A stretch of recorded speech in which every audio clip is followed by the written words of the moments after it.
Alors, en attendant que Estelle ne laisse pas tout tomber, avec un peu de chance. Donc, la session des questions. Pardon, excuse-moi. Donc, on va faire gagner le dernier Orange Pi 0.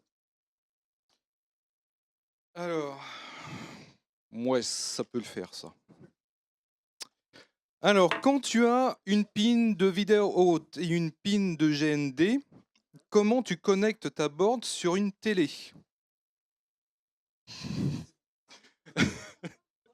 Donc, quand tu as une broche de vidéo out et une broche GND sur ta carte, comment tu connectes ta carte à une télé?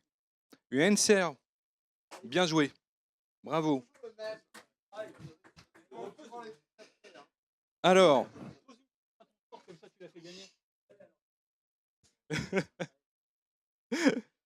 allez, là, c'est un beau cadeau, quand même.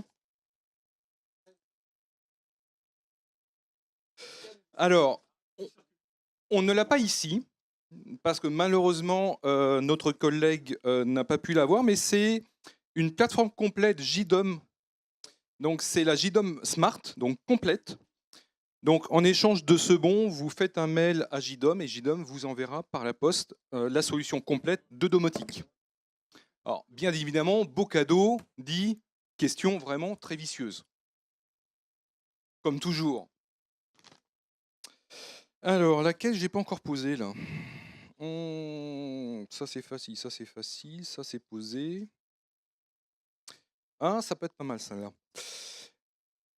Quelle est la technologie qui va succéder à la connectique cuivre sur les futures cartes mères des serveurs? Donc ça a été présenté à multiples reprises depuis 10 ans par Intel. Donc quelle est la technologie qui va succéder aux connectiques cuivre? Donc cuivre, c'est pas le terme que j'attends. Non. Alors ça porte un nom spécifique. Et je veux ce nom spécifique.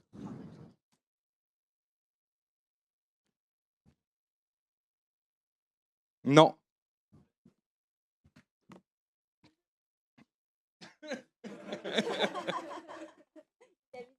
Peut-être.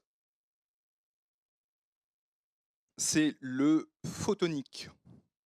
Voilà, c'est le nom officiel de la technologie. Hein. Je suis désolé, mais c'est le nom officiel. Hein. Voilà, c'est tout. Hein. Voilà. Non, c'est vrai. 1 heure. 1 heure. Ça va encore. Non.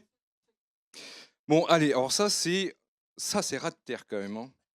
Enfin, bah, pour ceux qui font que de la rétro gaming, c'est tout. Hein. Alors, citez-moi 2 distributions qui servent à faire du rétro console et de la rétro gaming sur de la Pi.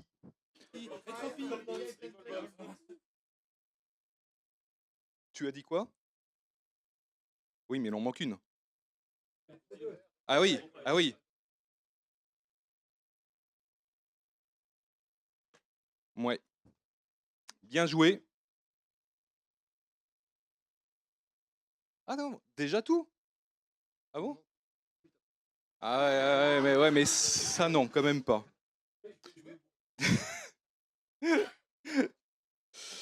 Alors, ça c'est pour après. Ça c'est à la fin. Donc je vais chercher une autre question un petit peu plus. Voilà. Donc ça, je le réserve pour la fin de la session. Voilà. Euh,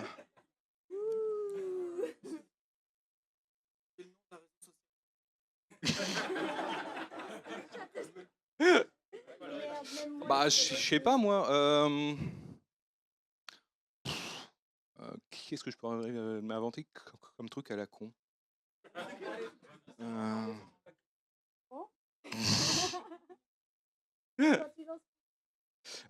Si, alors ça, tu peux savoir quelle est la version de l'API qui est totalement open source au niveau du hardware. Mais il y a une version spécifique. quelle est la version de la Raspberry Pi qui est totalement open source au niveau du schéma électronique? C'est le 1, ouais, tout à fait. Ouais, ouais, c'est le 1 parce que en fait, on croit toujours que la Pi c'est open source. Non, en fait, ce n'est pas du matériel effectivement open source. Il y a que ma la V1 qui est vraiment, effectivement ouverte, aujourd'hui et c'est pour ça que vous ne trouvez pas de clone de Raspberry Pi, tel quel. On a des similés comme l'Orange, comme effectivement l'Odroid et cetera, mais ce ne sont pas des véritables clones de la Raspberry Pi et c'est à cause de ça. Voilà. Voilà. Donc ça, c'était une parenthèse, mais malheureusement, on ne gagne rien à cette question-là et c'est dommage. C'est pour ça que je n'y ai pas répondu.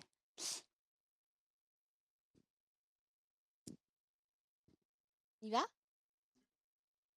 Ok, donc sur cette session, en fait, l'objectif, c'est de vous présenter un projet de Lab Serverless avec des Raspberry Pi 2 et 3.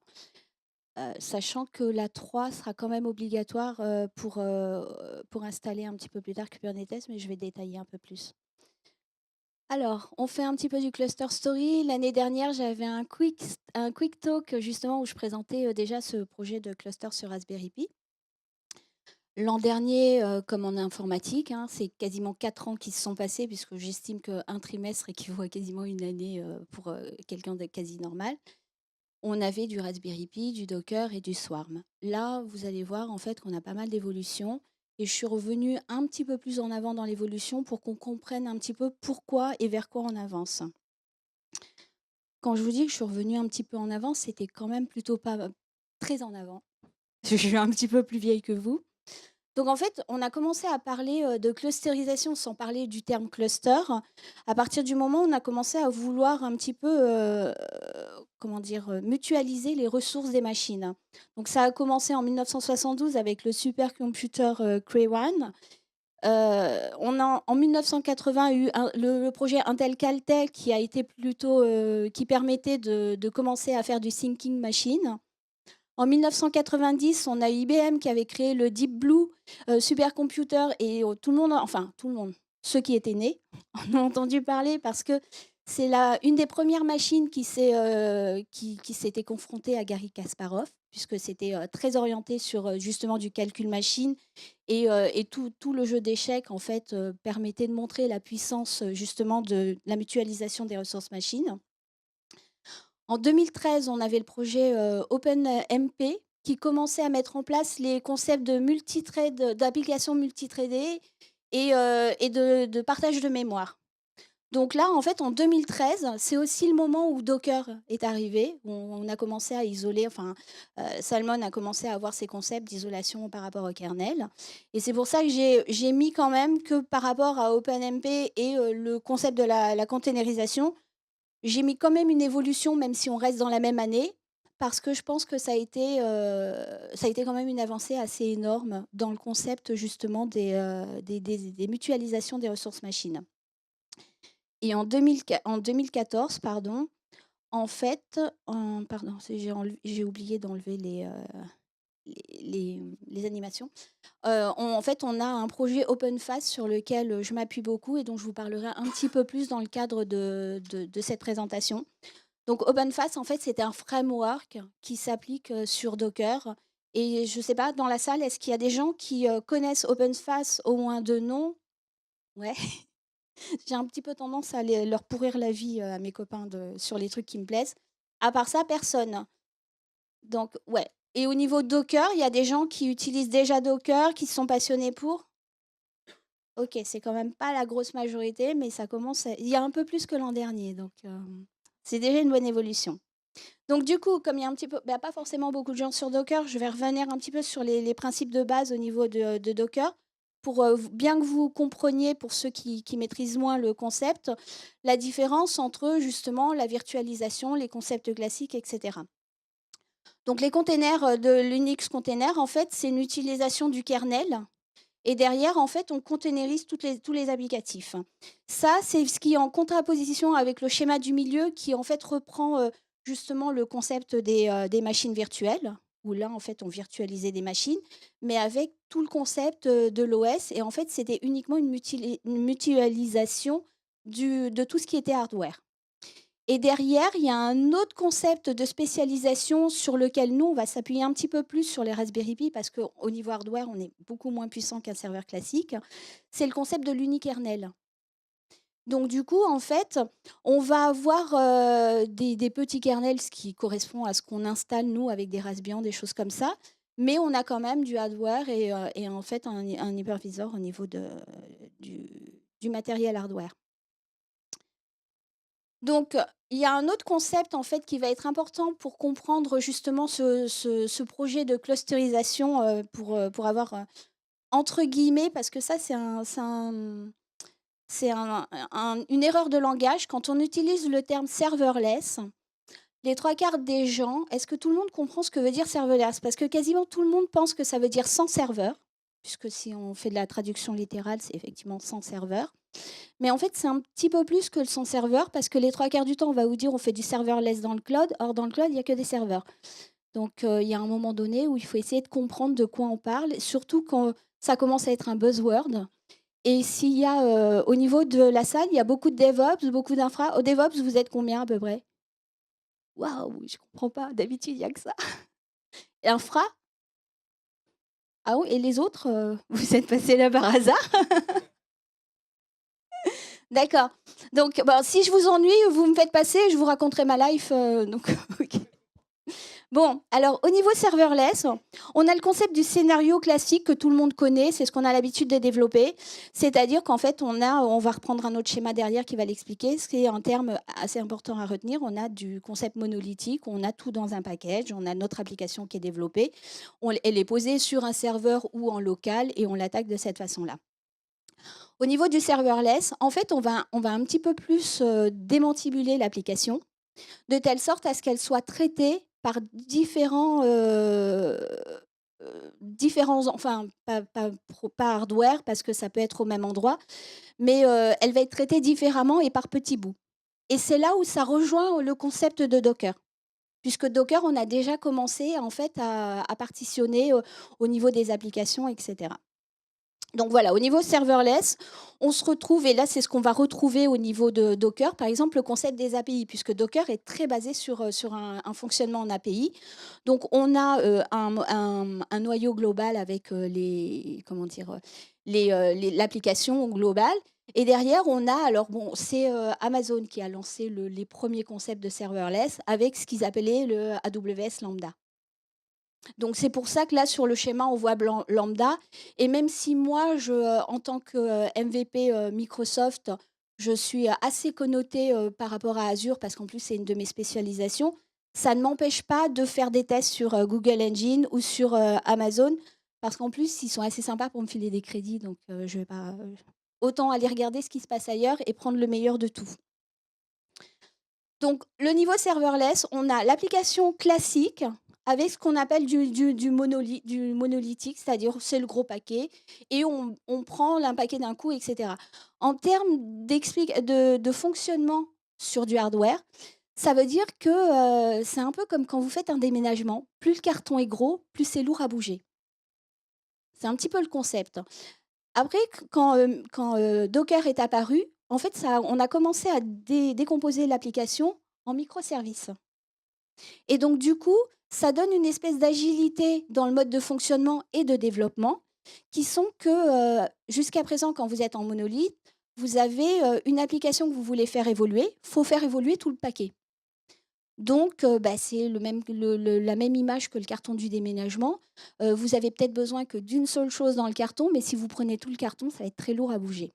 Si vous commencez à découper en microservices, c'est un petit peu comme si votre carton de déménagement, vous l'avez découpé en petits cartons comme des Legos qui étaient empilés. Et souvent, on fait un parallélisme entre Docker et le concept des logos, parce que justement, on peut empiler ce qu'on veut, où on veut, etc. Et en bouger qu'un, le remettre, l'enlever, etc.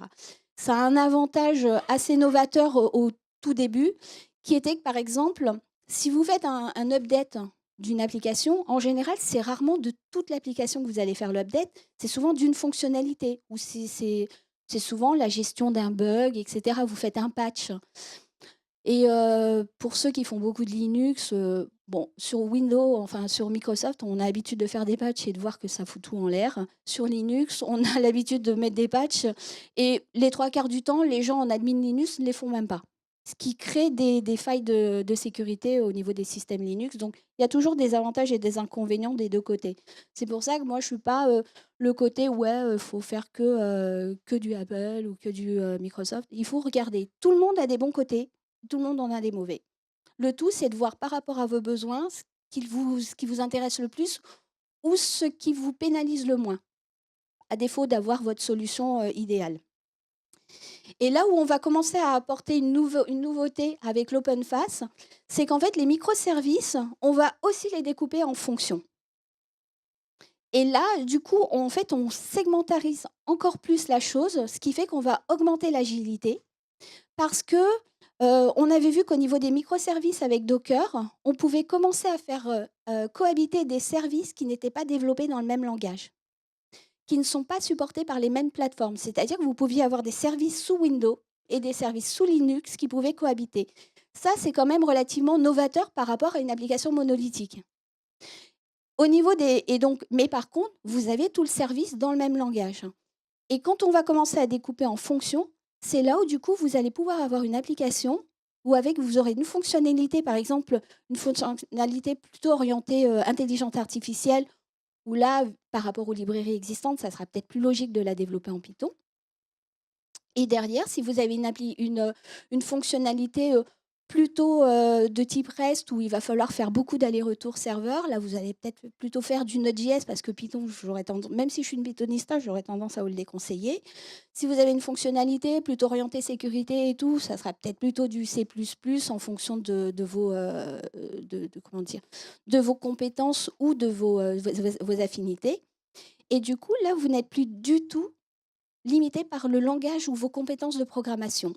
Si vous êtes un IT manager ou si vous êtes dans une optique de développement d'un projet, ça vous laisse aussi une grosse liberté dans votre esprit de pensée qui est de vous dire, bon, bah voilà, par exemple, moi j'ai une application qui est plutôt orientée web. Donc tout le monde va vous dire, ouais, web, vous allez faire du JavaScript, machin, etc. Mais peut-être qu'en back-end, il y aura peut-être des choses qui seront plus logiques à développer en C ou en C++ ou en autre chose. Alors que et donc là, ça va être pouvoir être c'était déjà possible avec microservices, mais sur des trucs très spécifiques où, par exemple, déjà, vous avez des fois des scripts qui sont existants. Moi, je ne sais pas si vous êtes comme moi, je fais vraiment partie des gens méga feignants. Donc si le truc existe, qu'il est bon, j'aime bien le reprendre. Et même et du coup, même si c'est pas, par exemple, le entre guillemets «bon langage» par rapport à mon projet, ben, avec ce concept de fonction, de découpage en fonction, du coup, je peux au moins faire des tests, je peux au moins monter d'époque assez rapidement. Mais alors je vous dis pas que c'est la solution miracle au jour d'aujourd'hui, mais ça reste une très, très bonne avancée et une bonne évolution à surveiller. Alors, ça va en dire un petit peu plus sur, justement, l'Open Framework. Qu'est-ce que c'est? Donc je vous ai mis l'icône pour qu'après vous puissiez le reconnaître plus facilement. C'est un projet qui a été développé par Alex Ellis, qui est donc le créateur du projet. C'est un capitaine Docker, donc il maîtrise super bien Docker, et cetera. Et lui, dans son état d'esprit, c'était vraiment le côté, ben voilà, moi effectivement, il y a des fonctions, qui bougent très vite, il y a des fonctions qui doivent pas bouger très vite. Si je mets tout dans un seul et même microservice, ça veut dire que ce microservice, il faut que je le fasse évoluer très vite et c'est pas toujours justifié. Donc c'est lui qui a eu pour le tout début, cette idée de se dire: «Bon, bah, je vais commencer à faire un autre découpage» et du coup, en fait, son découpage, comme on est au niveau des fonctions, on peut très bien l'envisager pour, justement un hoster, enfin juste une seule machine ou sur un cluster de machines. Et du coup, en termes de fonctionnalité, vous vous retrouver à pouvoir faire cohabiter, par exemple, des langages, totalement différents comme Python, Golang ou .NET. Et du coup, on se retrouve avec des temps d'accès qui sont en moyenne entre 10 et 30 millisecondes. Et si vous avez, déjà, déployé des applications et cetera, je pense que vous pourrez comprendre à quel point c'est hyper rapide, quoi. Donc, et là, justement, dans cette optique et de ce mode de fonctionnement qu'on a actuellement, qui est du REST, de la communication asynchrone, de la communication avec les serveurs dans le cloud, ces temps d'accès sont hyper importants. L'intérêt aussi de l'OpenFaaS, c'est qu'on est multi-OS au niveau des fonctions. Au niveau de Docker, on était multi-OS. Il y a eu cette avancée d'être multi-OS au niveau de Docker.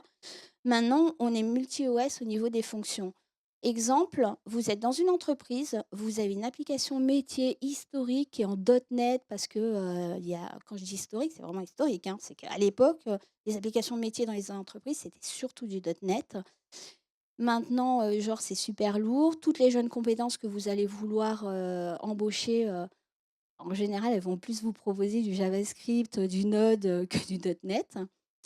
Et bien, avec ce type de fonctionnalité, avec le découpage, ça vous permettrait de continuer à utiliser votre application de métier, de la faire évoluer avec les nouvelles technos, avec les nouveaux concepts de requêtage d'API dans le cloud, d'API déjà prédéveloppés comme Watson, enfin comme les Cognitive Services dans Azure ou Alexa pour Amazon.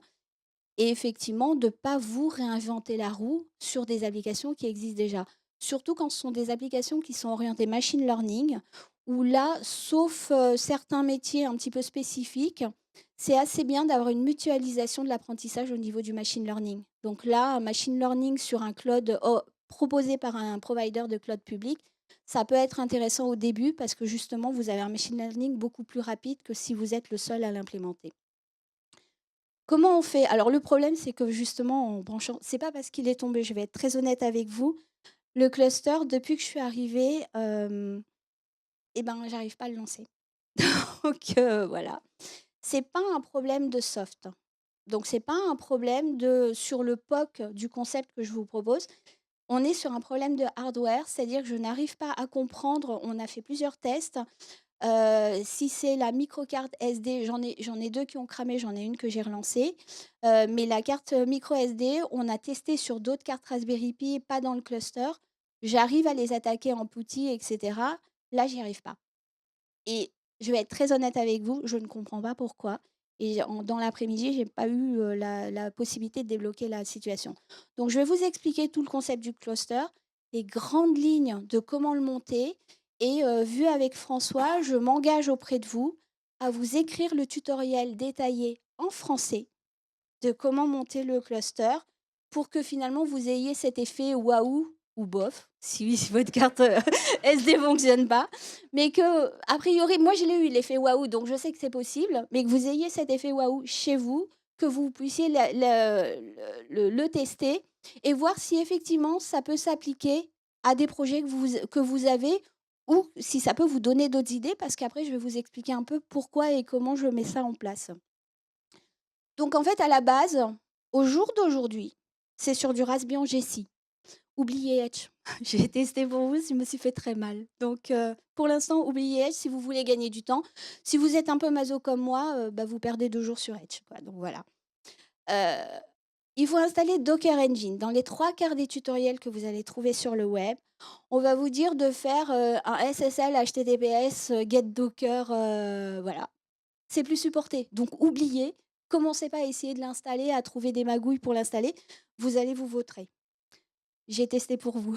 Donc voilà, c'est pas ce qui est. Donc vous partez directement sur une installation de Doc Engine, c'est super rapide à faire. Bon, faut quand même être connecté sur internet, ça c'est la base à la base. Et voilà. Après, vous avez en termes d'orchestrateur, vous avez le choix entre Swarm Docker ou Kubernetes. L'an dernier, j'ai montré la faisabilité du projet du cluster sur Raspberry Pi avec Swarm Docker parce que Kubernetes n'était pas encore supporté. En 1 an, il y a une collaboration entre Google et Microsoft qui est historique sur Kubernetes. Et depuis 1 an, il y a une grosse collaboration entre Microsoft et Docker et avec une prédilection sur Kubernetes. Ce qui veut dire qu'en fait, sur le dernier DockerCon, qui s'est terminé il n'y a pas très longtemps, Docker a officiellement annoncé, en fait, finalement, une prédilection sur Kubernetes, même pour Docker Community Edition. Donc c'est pas rien. Jusqu'au début, ils avaient lancé Swarm parce que Swarm est déjà préintégré dans la solution Docker. Donc, on avait une solution d'orchestration in situ. Si vous connaissez rien du tout à Docker, vous voulez comprendre un petit peu ce que c'est que l'orchestration, j'aurais tendance à vous conseiller de partir sur Swarm parce que c'est facile. Maintenant, si vous avez un projet, une vraie ambition de projet, etc., avec une scalabilité, de la haute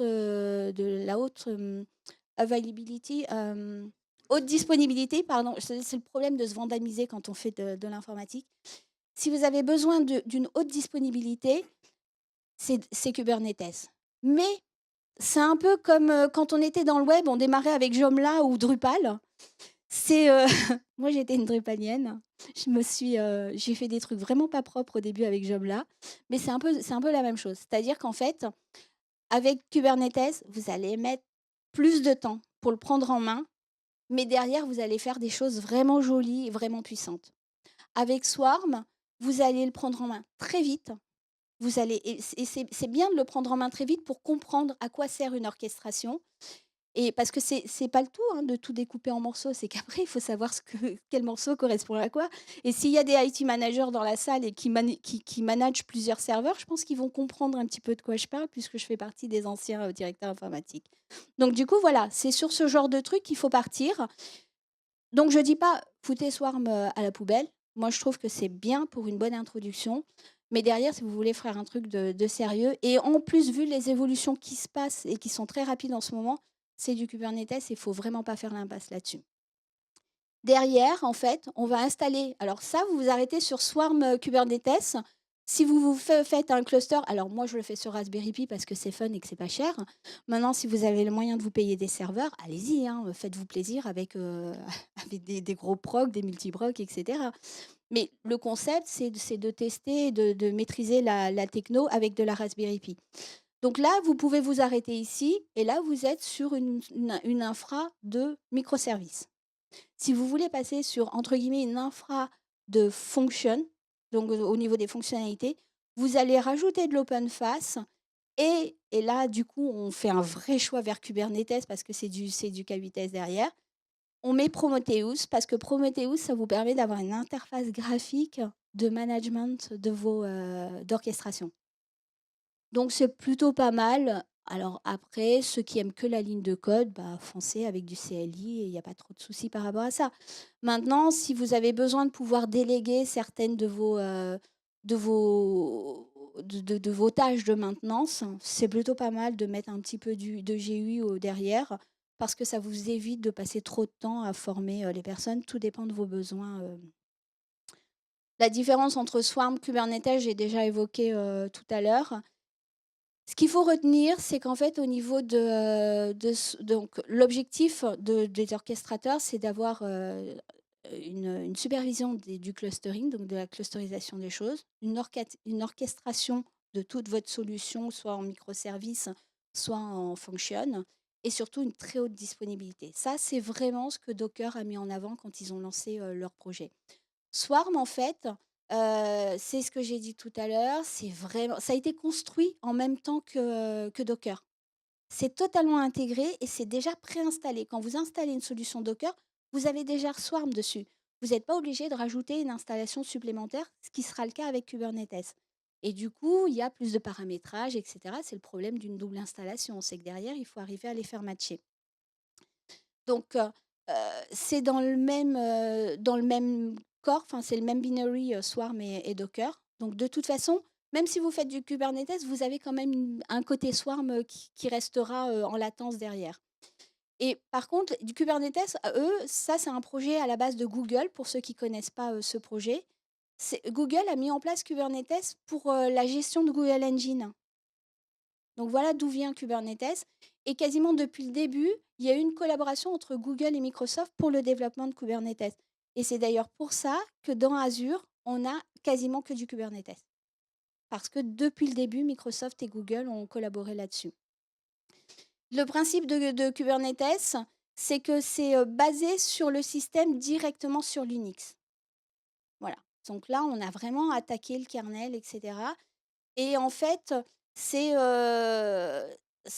séparé en à peu près une douzaine de projets qui vont qui vont former tout ce qu'ils appellent la distribution Kubernetes. Donc du coup, sur les projets, vous n'êtes pas obligé de tout utiliser. C'est un petit peu un truc à tiroir où vous vous dites, bon, ben, il y a plutôt ça.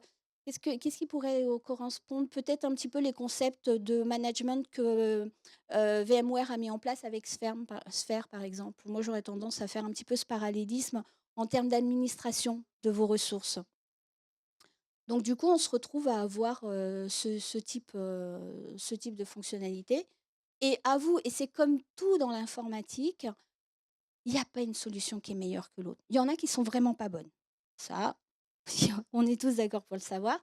Mais après, je peux pas vous dire genre Mac est meilleur que PC, genre Windows Server est meilleur que Linux Server. Non, tout dépend de ce que vous voulez faire.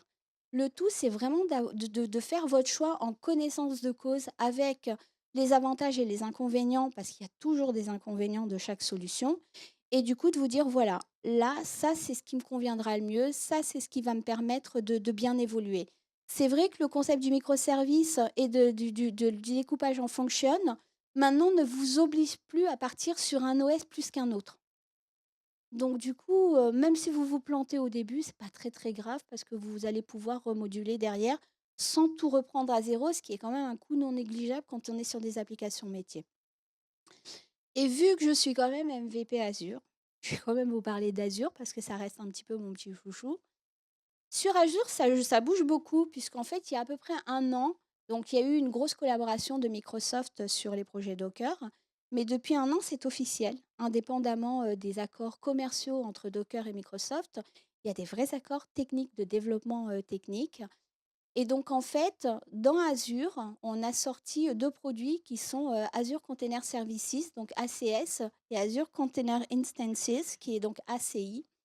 Et donc, en fait, on a une vraie compatibilité pour installer directement OpenFaaS sur ACS.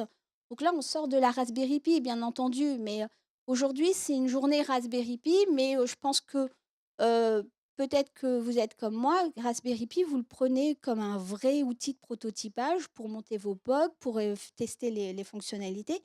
L'intérêt de la Raspi, c'est que c'est du 64 bits, donc on est sur des vrais technoserveurs. On peut vraiment partir sur des technoserveurs avec le modulo derrière qui est que, par exemple, sur un cluster comme ça, il y a 5 Raspberry Pi 2, parce que c'est pas cher et qu'en plus, je vais être honnête avec vous, Microsoft les a offertes.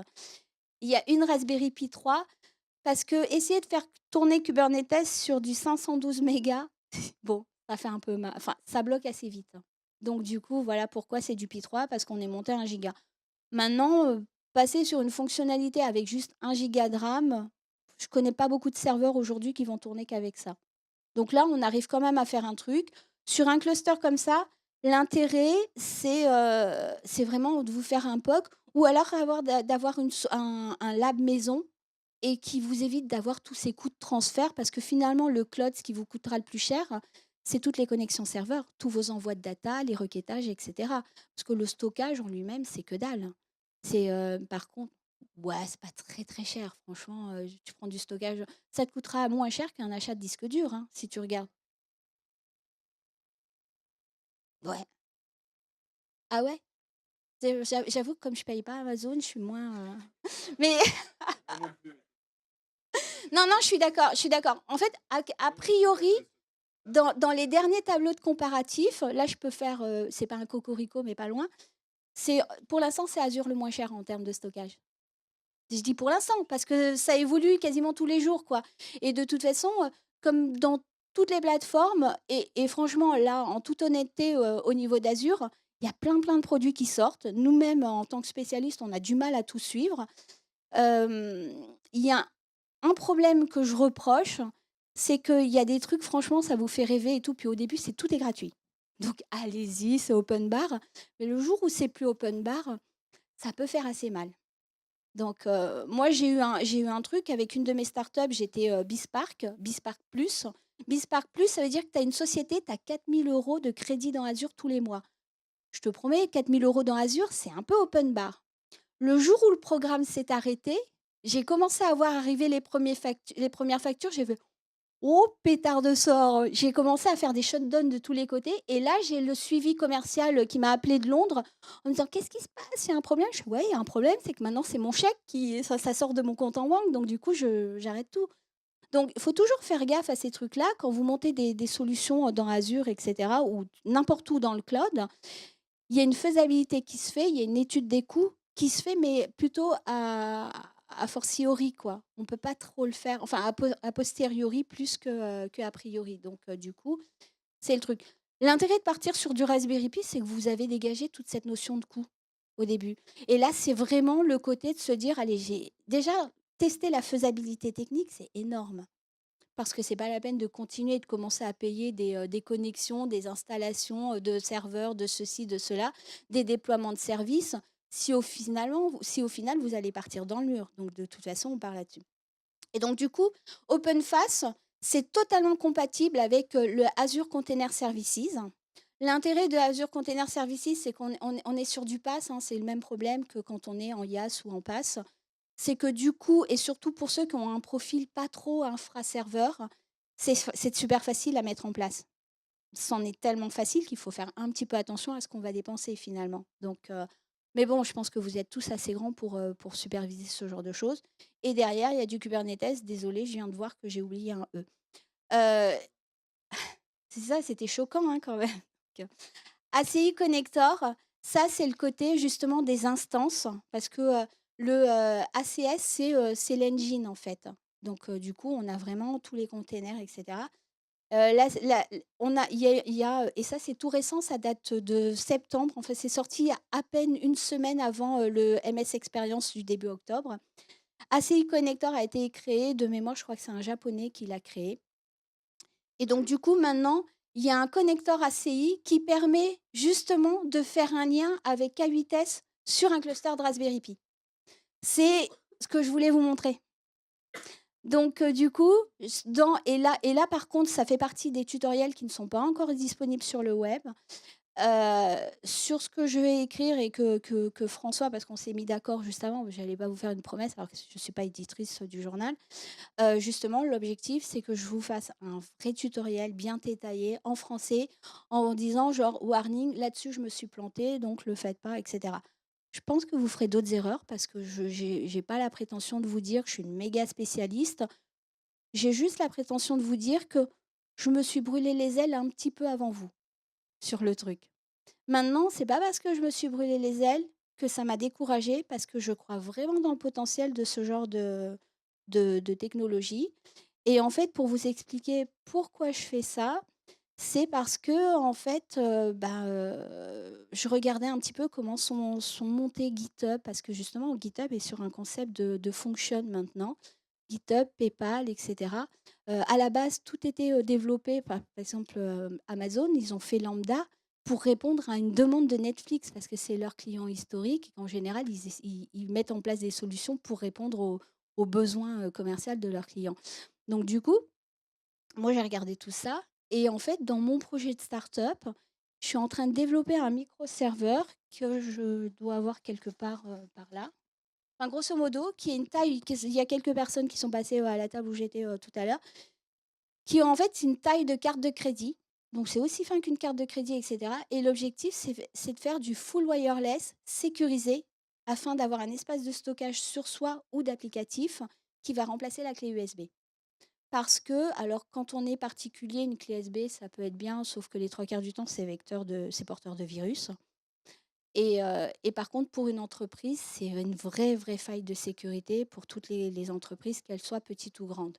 Et ce qu'il faut savoir, c'est que dans les goodies qu'on vous donne dans les clés USB, il y en a certaines qui ont des malwares sous-jacents dont vous ne vous rendrez pas compte, mais le simple fait de brancher votre clé USB, vous avez foutu le malware sur votre ordinateur. Alors, pas de parano, hein, il y a aussi des clés USB qui sont saines, machin, et cetera.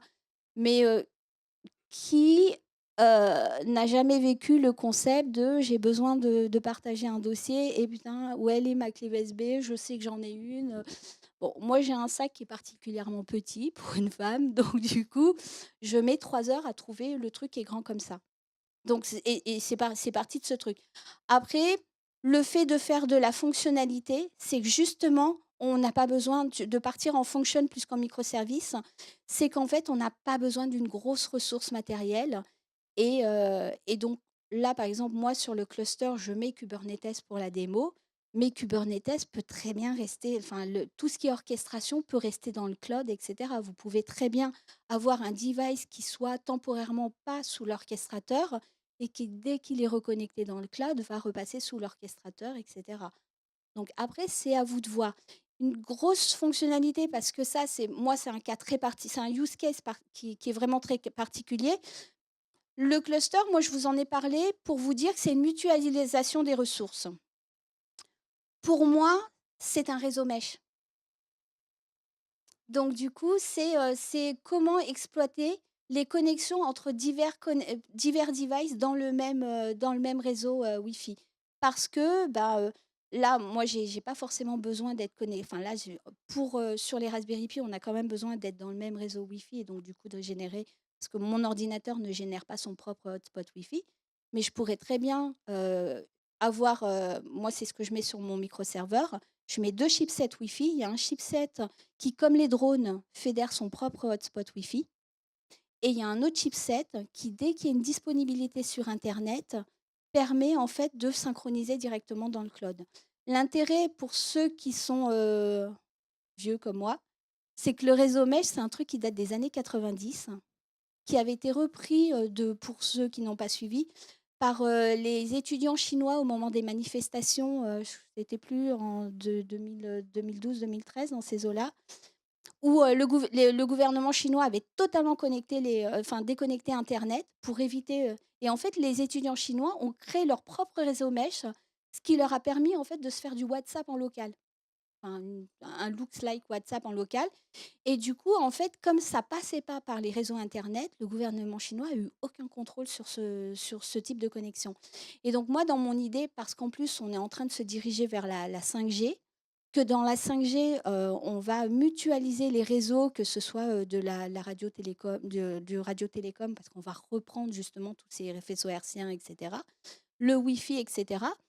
Et ben, c'est exactement la même chose, c'est de commencer à découper pour faire, allier le function au niveau du fonctionnement des applicatifs et le transfert des datas sur le concept que Amazon a créé avec le lambda, avec le traitement lambda des datas, où vous allez traiter une partie des datas en local et vous n'allez renvoyer dans le cloud ou sur les autres services de requêtage uniquement la data importante.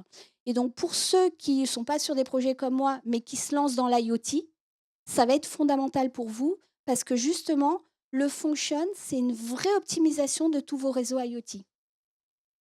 Parce que vous allez, tout ce qui est, par exemple, sur les sensors, vous allez pouvoir découper chaque fonctionnalité, comment dire? Oui, enfin, chaque rôle des sensors et pouvoir traiter uniquement ce qui peut être en local ou ce qui doit être envoyé dans le cloud. Donc voilà, après, à vous de voir si ça peut répondre à vos besoins. Et si ça répond pas à vos besoins, mais que vous êtes assez curieux, c'est quand même assez fun à développer, quoi. Donc c'est pour ça que je pense que c'est assez important que je vous mette, pour ceux que ça intéresse, je vous mets le tutoriel, ça va vous dégrossir le travail. Et là, je vous ai mis mon Twitter. N'hésitez pas, si vous avez envie de poser des questions, si vous avez des idées, à la limite, vous me dites: «Ouais, est-ce que ça te semble faisable ou pas?» Ça me dérange absolument pas de vous répondre.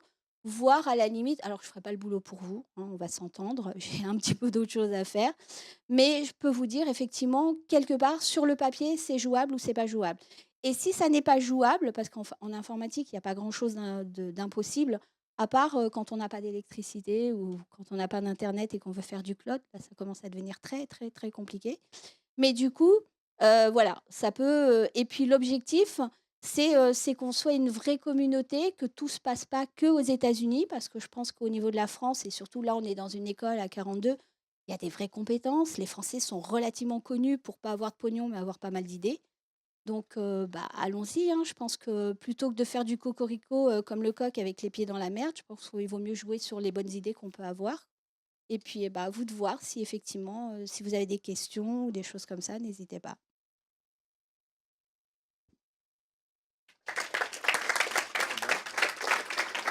Je sais pas où j'en suis dans le timing. C'est à peu près C'est un minute. Ouais, bon, j'avais prévu. Oui. Bonjour, alors moi j'ai une petite question sur le disque dur par Bluetooth dont tu parlais. Ah, Je sais pas si on peut en c'est parler bien un vite disque fait. dur en fait. Euh, une sorte de stockage, c'est ça? Une sorte de Ouais, clé USB? en fait, à la base, c'est un espace de stockage parce que pour ceux qui sont un petit peu dans le milieu des startups, vous savez que quand on lance un projet, si on veut lever des fonds, le mieux c'est de bootstrapper, c'est-à-dire de commencer à générer du pognon. Mm. Et donc en fait, le plus simple quand vous voulez sortir un produit qui n'existe pas, c'est de trouver, c'est pas chercher à répondre à plusieurs besoins différents parce que je suis pas le Père Noël, je suis pas Dieu. Donc, c'est de répondre à un vrai besoin qui existe sur le marché et dire voilà, moi je vous apporte une solution là-dessus. Le fait de le sécuriser derrière, c'est de dire voilà, bah, du coup, cette même techno, on peut la déployer pour faire une gateway sécurisée. Ok, alors moi c'était pas sur la sécurité la question, c'est vraiment plus sur la vitesse de transfert du Bluetooth par rapport à de l'USB 3 ou ce Je genre fais de pas de choses. transfert en Bluetooth, je fais du transfert en Wi-Fi local. D'accord, ok. Donc, du coup, j'arrive à atteindre des taux à 10 mégasecondes sans aucun problème en local. Ok. Et parce que je suis pas non plus sur des gros chipsets Wi-Fi. Hein. Tu sais, moi, je prends du ESP 80, des trucs pas chers. Start-up, hein, je veux dire, je ne vais pas dépenser déjà, je dépense pas mal de sous dans le matos, mais si je veux créer quelque part un produit qui va être abordable pour les utilisateurs finaux, il faut que je parte sur des technos IoT déjà pas chers à la base pour le prototypage. Parce qu'après, en série, derrière, je sais. Et moi, actuellement, le prototype que j'ai créé, je suis à moins de 100 euros. Donc, je me dis qu'avec une industrialisation de la chose, quelque part, je pourrais le vendre aux alentours des 50 euros, entre 50 et 100 euros.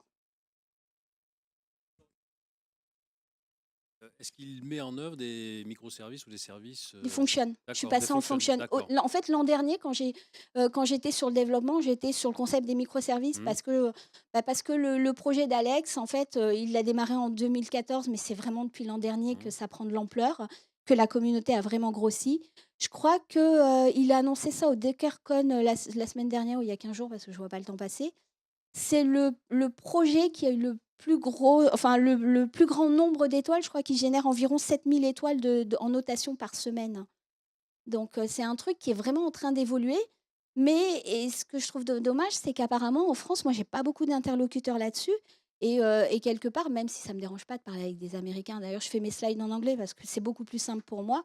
Pas une- et du coup, bah, je trouve ça bien, moi, au niveau des Français, de faire découvrir, de partager, et parce que je pense que les Français auront une autre façon d'aborder le problème, parce que les enseignements ne sont pas les mêmes. Et quelque part, il y a peut-être une plus grande ouverture d'esprit de la part des techniciens français avec lesquels j'ai travaillé, parce que justement, ils sont moins formatés sur certaines technos, en fait.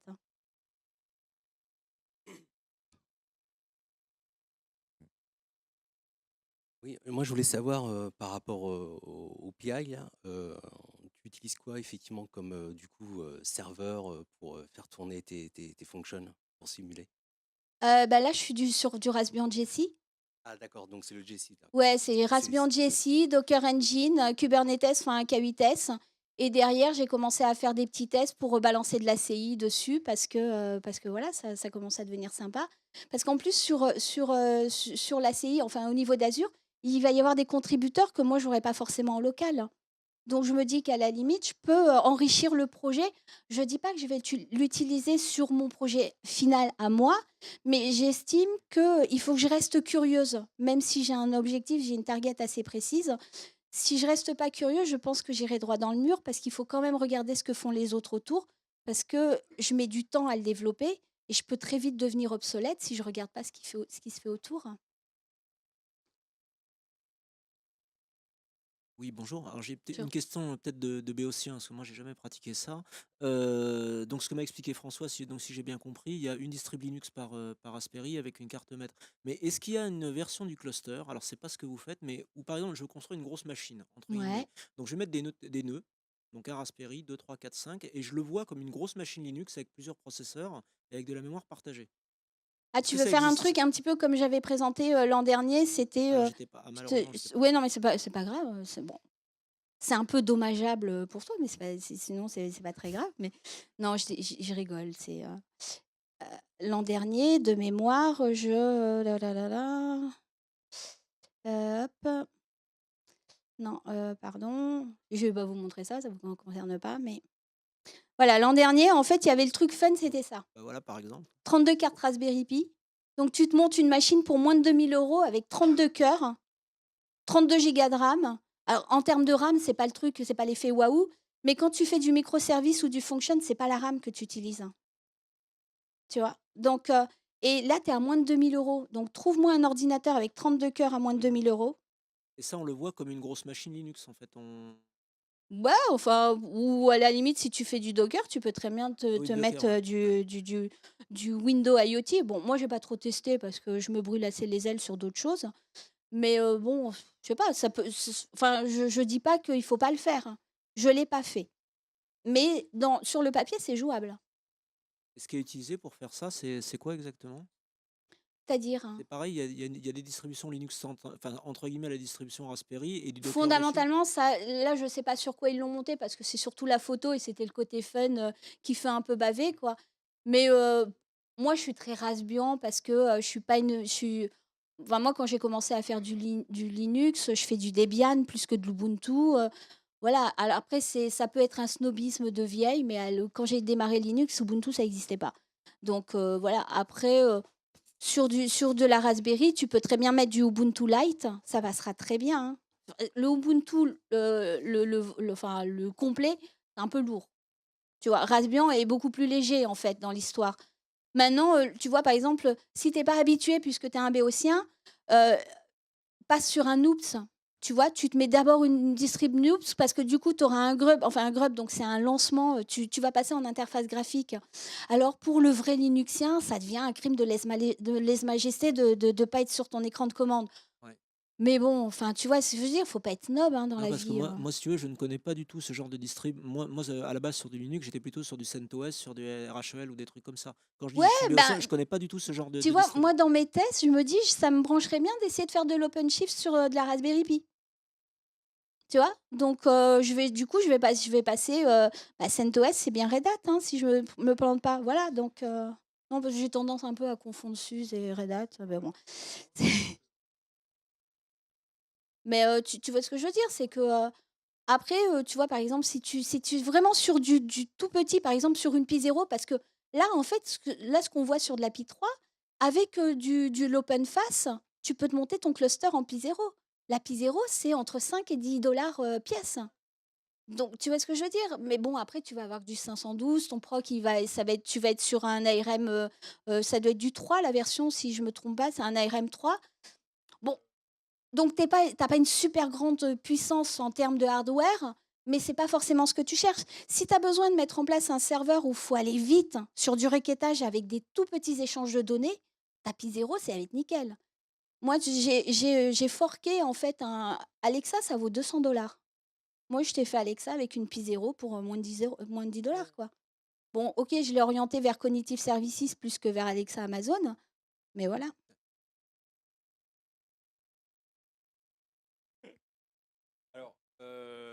Alors oui, bah, ou sinon, sauf si tu avais la chance de trouver le numéro 57 du Mag Pi avec, Je les ai tous, bah voilà, donc les Mac Pi. avec le Voice Hat de Google qui était inclus dans le 57 et tu Ah oui, construisais ton Google Assistant bah, tu sais comme qu'ils le ça. vendent 50 $ sur Site Oui, Studio. ouais, je sais. C'est un truc en carton, quoi. Mais par contre, en fait, le Voice Pi est vraiment super par contre. Ouais, voilà. En fait, le Voice Pi, effectivement, donc c'est un shield que tu rajoutes, bon, effectivement, un tapis. Derrière, c'est quoi? C'est une Pi? Oui, oui. Ouais, Et c'est une Pi 3. Mais une Pi tu 0, te ça peut connectes, suffire hein, pour ce genre de truc, hein. tu te connectes effectivement au service voice de Google et ça te fait un assistant comme ça. Voilà, voilà. Non, mais Bon, ça, c'est super maintenant, pratique. tu sais, tu peux faire l'assistant aussi. D'ailleurs, c'est un des tutos que je dois monter Mm. là avec le Rephone. Oui, Bah, du coup, moi, je oui, bosse sur le Rephone pour faire un oui, assistant sur ta montre. oui, Je évidemment. trouve Ouais. ça fun Non, mais d'avoir aujourd'hui, ton Jarvis à ouais, non, ton mais voilà, non, poignet, quoi. mais bon, effectivement, aujourd'hui, on peut construire son propre effectivement, assistant comme ça pour bien moins cher que ce qu'on a aujourd'hui Ouais, puis dans tu le t'as marché. Alors, C'est vrai que comme moi je suis nul en design, c'est moche. C'est un design moisi, voilà, bon, j'avoue, mais ça fonctionne. Ouais, en fait, tu peux, je sais Voilà. plus sur quelle plateforme de STL gratuit, vous tapez Free STL, enfin Google Mmh. est ton ami, hein, pour ça. Enfin, je suis désolée, je devrais dire Bing, mais j'utilise pas Oh non, Bing, oh oui, donc non, non, non, soyons non, non, soyons non, honnêtes. non, voilà. Non, Voilà, quand même, Bing, quand moi même. Bing, je connais pas, mais bon. Donc Google est ton ami. Ouais. Tu Mmh. tapes Raspberry Pi 0 Alexa Free Mmh. STL et tu as un boîtier tube où tu as l'emplacement de Ouais, ta Pi 0, ouais. etc. Et tu peux Mmh. rajouter justement le NeoPixel Oui. 12 ou 16 LED. Je l'ai acheté pour ça. Bah, parce que le Pour que 12 est bien. ça éclaire Ouais, un peu comme la boîte ouais, Alexa. Donc ouais. voilà, c'est. Ouais, oui, il est sympa Donc, celui-là. tu as Il est une sympa. imprimante 3D où tu te le fais Ouais, ouais. imprimer sur 3D Hub. Mmh. Voilà, Bah, c'est. moi, j'ai même imprimé le boîtier comme ça. C'est Bon, encore un article à prévoir, c'est ça? bah, je l'ai fait, mais je ne l'ai pas encore Ah montré. bah voilà. Ça met que 8 heures à imprimer, hein. Ouais, Voilà, c'est ouais. tout. Voilà, c'est tout, hein, bon voilà. Mais c'est joli, ça fonctionne et tout. Et le micro est super sensible. Ça se code en Python. Et bah voilà. Bon après tu personnalises ça comme tu veux et puis c'est tout, hein. Ouais, puis même si vous n'êtes pas des spécialistes de Python, Ouais, c'est ça se facile fait à bien. lire. C'est d'ailleurs pour Voilà. ça que j'en Ouais, non, fais, c'est hein. ça. C'est ça. Moi, si c'est pas facile, je le fais pas, hein. Donc, Ouais, c'est ça. et du coup, vous avez déjà dans les tutoriels, tout le code est déjà écrit. Mm, Donc, même si vous êtes mm, nul en Python, vous voilà. faites un copier-coller. Ça, je pense que c'est relativement abordable pour beaucoup même pour les. Donc, et du Bah, coup, après, nous, pour voilà des quoi. quiches quand même, hein. Non, mais bon, c'est moi, je sais, je suis la reine du copier-coller, quoi. J'ai tendance à dire que j'ai des origines asiatiques. Et au niveau des Asiatiques, on a une super grande force, c'est qu'on est les meilleurs copieurs du monde. Parce qu'on améliore. On copie, mais on améliore. Donc, du coup, ça devient des super produits, quoi. Mais Alors, d'ailleurs, moi, dans mon projet de microserveur, j'invente rien, hein. Je récupère des technos qui ont disparu depuis 30 ans. Donc, voilà. alors, on va passer aux 2 dernières démos parce que, bah, le temps avance et que je Ouais, sais je que veux les bien, là. pizzas vont pas tarder non plus à arriver. Donc, on va laisser la place effectivement à Alan. Merci Estelle pour tout ça, malgré que voilà. Malgré la démo. Alors, on les aura, Attends, les attends. vidéos, je les récupérerai sans doute la semaine prochaine. Donc, le temps qu'on les traite et tout, ce sera en ligne. Les présentations, si les speakers me les envoient bien à l'heure et tout, ce sera tout en ligne avec le code en ligne quand on pourra l'avoir. Alors, 2 petites choses encore à gagner, bah, le temps que Alan s'installe et tout, parce qu'il a pas mal de matos à montrer, comme vous allez le constater. Voilà, donc là, c'est du coding for fun, mais côté matos, cette fois. Alors, on va faire gagner ce petit objet. C'est un ESP 8266, c'est un Wemos D1 Mini Pro. C'est un des meilleurs modèles d'ESP actuels.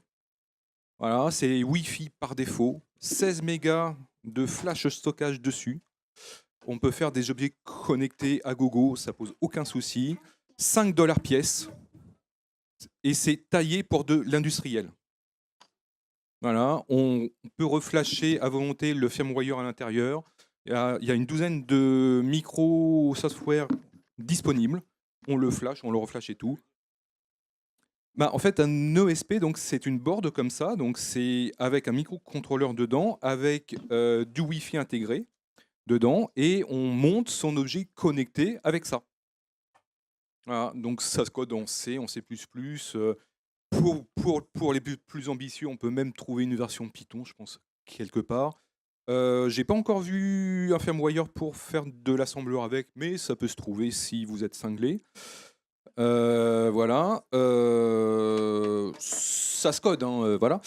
Mais franchement, c'est propre, c'est pas cher et c'est super pratique. Voilà, et ça consomme quasiment rien. Pour le gagner, très simple. Question quand même, hein. Alors là, c'est vraiment basique de chez basique. C'est comment s'appelle la mascotte de Microsoft avec une licorne. Ah, quand même. Alors ça, c'est des questions pour les moins de 25 ans, ça, hein. Quand même. Comment s'appelle la mascotte de Microsoft dans laquelle on a une licorne? Quand même.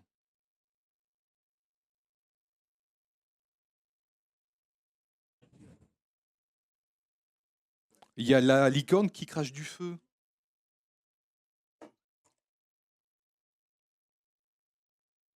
C'est pas son vrai nom. Enfin, en tout cas, c'est pas son nom chez Microsoft. Non? Non? Non? Non? Non? Bah, oui, oui, ça c'est vrai que ça c'est une blague à lui tout seul, mais quand même. C'est le Ninja 4. Voilà. Bon, qu'est-ce que je pourrais poser comme question? Ah si, alors ça c'est super facile si vous êtes effectivement abonné à Netflix, hein. Là c'est super facile. Quel est le nom de la nouvelle série Star Trek? Quand même. Allez, je suis désolé.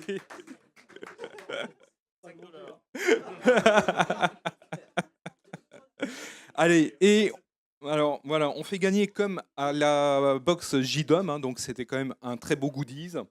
Très très beau goodies aussi qui sera en démo tout à l'heure dans moins de 20 minutes. Donc c'est une linotop complète. Alors, la question très simple, quel système fonctionnait déjà avec un système de conteneur? Le nom du système et le nom de l'éditeur.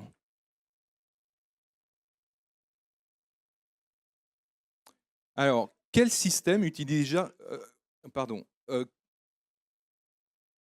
Alors, Sun, oui, mais pas l'autre. Oui, oui. Oui, c'est Sun Solaris qui était déjà basé sur un système de conteneur. Je suis désolé. Ah.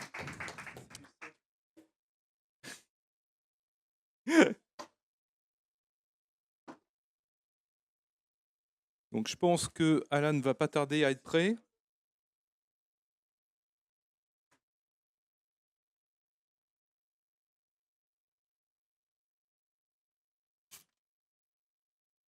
Allez.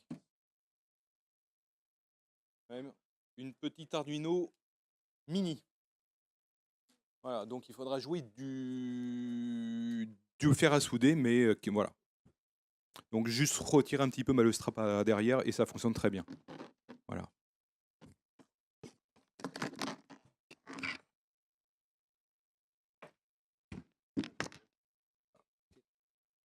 Bon retour.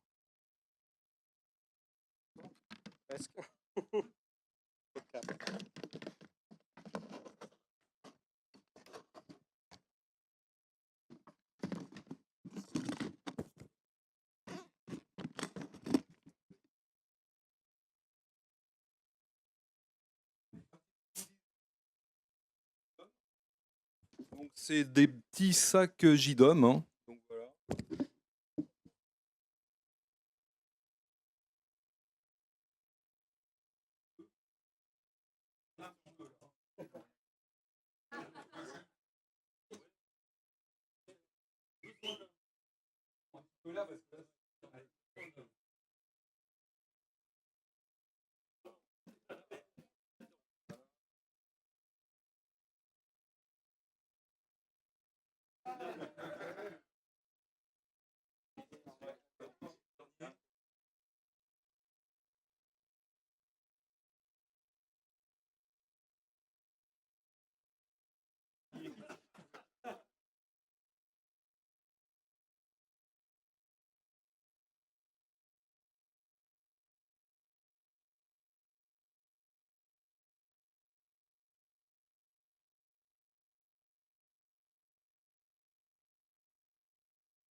Désolé.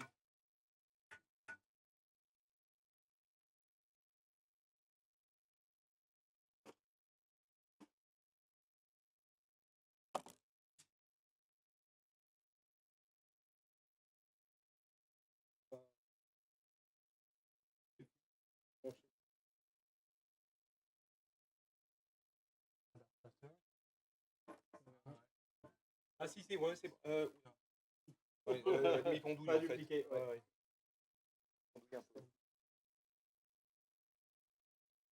Bon. Donc là, on va finir par deux petites démos qu'on va essayer de faire un petit peu rapidement, que sinon vous allez rater les pizzas.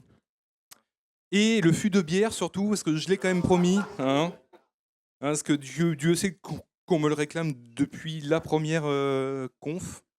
Donc voilà, donc on va essayer de tenir en maximum 15 minutes chaque presse. Vraiment maximum. 5 minutes, 15 minutes, 15 minutes. pas plus, voilà. Ça te va? Oui. Ok. Euh,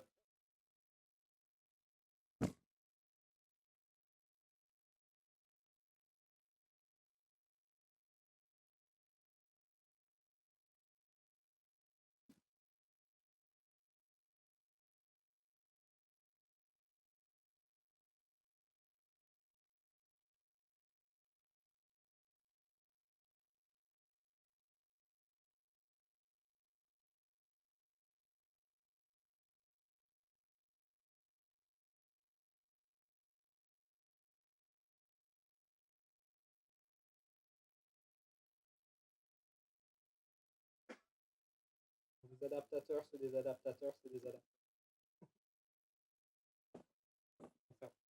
Pardon pour l'attente pour penser. Tout à l'heure, là, me paraît.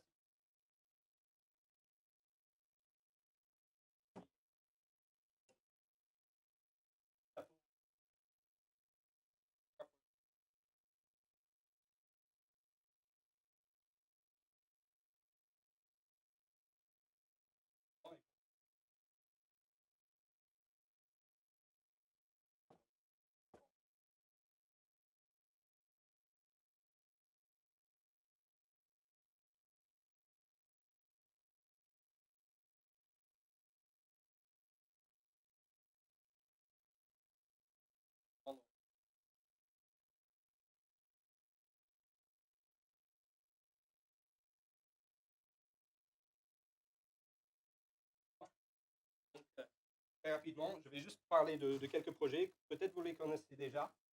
Vous pouvez vous amuser déjà à votre. Il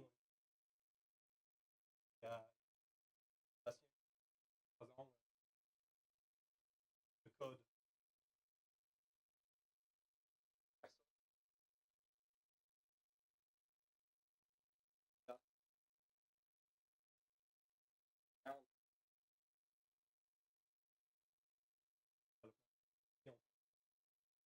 Aussi de ce côté-là. Donc Astropy, qui a déjà entendu parler du projet Astropy. Donc dans 400 km là-haut, en train de tourner 16 fois par jour sur la Terre, 7 km par seconde. Et c'est deux qui sont équipés d'un petit capteur, carte extension qui s'appelle le Sense.